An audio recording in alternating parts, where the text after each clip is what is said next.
This is Neville Douglas from Ashanti Dutch Property Investing. This is quite an interesting one actually. We've come to take over 2 flats that were recently given back to a landlord from another housing association, or a housing association I suppose you could say. They had an agreement that they were going to restore the apartment back to its full and complete state once they'd finished with the finished using the buildings. Now we're going to go into 2 apartments. I'm in one of the apartments here, and I think what we'll probably do is do a full tour of this. So we're just going to take a quick tour around the different apartments, bearing in mind I can't verify the condition of the apartments before they were handed over, but I'm just looking at the things which aren't functioning at the moment, and they had a fully repairing, I suppose you could say, covenant with the landlord, and they were going to do that. So we're going to look at what's been done, how it's been left, and I think some things will be commonsensical, and something should have been done about them, and some things, well, they're going to be debatable in regards to how things should be left. So we're going to start off in the kitchen, then we're going to work our way around, bearing in mind these 2 apartments are being handed back. I've come into this one because it's easier to get into the apartment on this side, and these are in Newcastle, and that's as much as I can give. And these have just been freshly handed over. The walls have been painted, albeit certain bits have been missed, but we're going to go into that, and we'll see how it goes. Okay, so we're going to start off in the kitchen, and I'm going to work my way through the 2 apartments. This isn't a criticism, and it's not meant to be a criticism. It's just an observation of certain things that, you know, like I said, based on how the property was handed to the landlord, at least he will then be able to go back to them and get things corrected and put right, and that's it. So it's a basis for negotiation. We look at the work surface in the kitchen. So for starters, if you look around the edges there, that has not been sealed. There's no ceiling there. There's a gap there, which really they could have done something about. It looks like there's been a bit of a dip in the work surface for some reason. Not sure about that one. It's the same all the way around. So what we'll do, we'll look at the top part of the hob. Yeah, it's in fair condition. Having said that, you can see that there's dirt under there. So this is supposed to be handed back clean, by the way. Okay. If you look at the oven, the lights are flashing. Well, that could be because you know, the power has been switched off. But if you look along the top of there, you can see that there's grease. You can see where I've moved my finger marks. Take a look inside the oven, and this is being handed back as being should be clean and complete. This is the inside of the oven. I would say it needs replacing or a really good deep clean.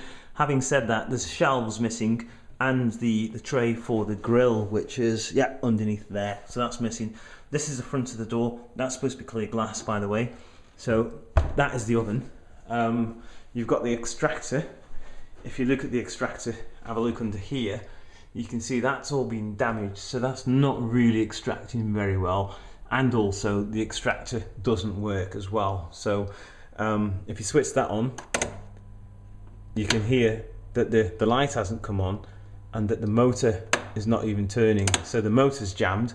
If you look at the verticalness of it, let's say look at that, it almost looks like it's leaning forward. If you come to the side, you can see there that it is leaning forward, so it's leaning off the wall. If I try and zoom in for you, you can see that the brackets have come loose off the wall, so this thing is going to fall off at some stage if they're not careful, and it's going to come down and it's going to smash this and break this, and if not, roll off as well.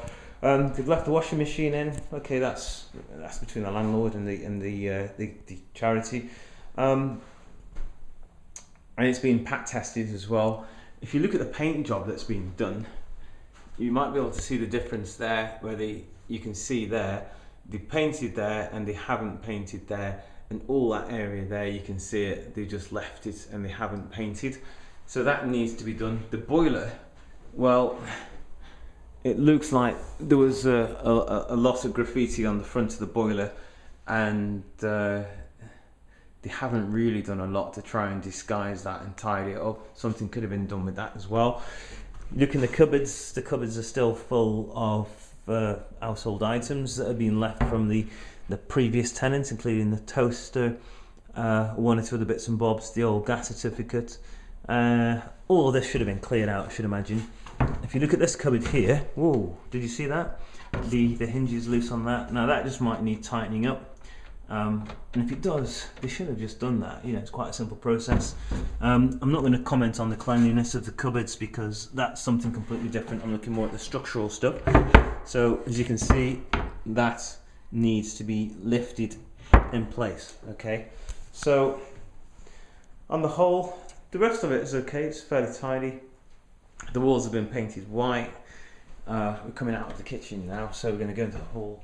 We're going to go into the bathroom. There wasn't a, oh, sorry, let me just take you back into the living room. Looking at the light fittings, okay, that's how they've left the light fitting. I do not think that is classed as being safe, so that needs to be taken care of as well. Going back out into the hall again, the cover is missing off the consumer unit, which isn't a good way to be. That should be on there. Coming into the bathroom, you know, it's reasonable. Not a lot to say about the bathroom really. I'm not sure if the extractor's working. I'll put this on, put the light on. Oh yeah, there he goes. Whoa!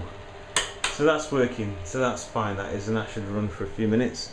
The shower, look in there. Oh, well, okay. There's a problem there, mould there, and down here. So they could have actually, you know, if they wanted to, have cleared all of that, got all the mastic out, given it a thorough clean with Vim or Mr. Muscle or something like that, and just giving it a bit of a shower clean. That there, the soap tray dish, or the soap tray, that's broken and hanging off. The shower does work. I tried it the other day when I was here. There's a little bucket in the corner. Yeah, that could have done with a clean or been thrown away. There you go. So coming in out into the hallway. Right, so we're into the bedroom now. This is okay. Okay, well, bracket there hanging off for the curtain brackets, which means the pole's being tugged, and then that's come off, so that needs pushing back in and securing. It's not a bad bedroom though, I will admit. It's a nice shape, it's cozy, so that's okay. The walls have been painted. It's little things like a painting decorator probably, you know, someone else, the guys I use would have scraped all of that out and sealed all those cracks and made sure that you know, that it doesn't look unsightly. Maybe it's a little thing, but I do know people, excuse me, spiderweb on my face, that would take care of that, so that's something else. This cupboard here, you can see that it's not closing properly. The handles just pulled off that. You saw how much effort I put into that, so that's quite dangerous, because if that handle comes off and someone doesn't put it back on, or it falls off, they could catch themselves on that, so that needs sorting out. Okay, so if you try and open the cupboard door, that's okay on that side. Oh, we've left all the paints in here that they've used. Okay, so that's good enough for the landlord. You've got white emulsion. If you look on this side here, you can see where the screws have split this part of the lining, which isn't necessarily the fault of the person that's put the screws in, apart from the fact that the screws are a little bit too big. So that's going to be a constant issue. There are ways of fixing that, but we'll go into that another time. As you can see there's a gap there, so that's falling off. So once that's wedged back in place, that's okay, but it's not really safe, so that's got to be seen and taken care of. It's the same when you come to lock these. I'm having to okay, I'm going to leave that as it is. Anything can't be done with that one, so that needs to be sorted out. I'm not really sure what's going on with that one there. Apart from that, everything seems okay with this apartment. You've had new locks fitted. Having said that, you know, from a point of view, that's not even flush. So, but you know, it's okay. It's okay. I'm not going to pick fault with that. And the right screws are being used on the handle in this case, so they're in.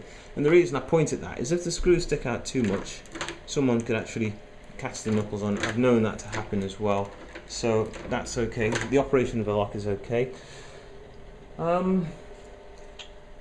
Okay, so we're going to go to the next apartment. Here again, with the keep, you put the screws in the keep and they are flat. So that could cause a problem if the door starts to bind. It could bind on the head of the screws, and I've seen that done before, but that's only a small point. So going across.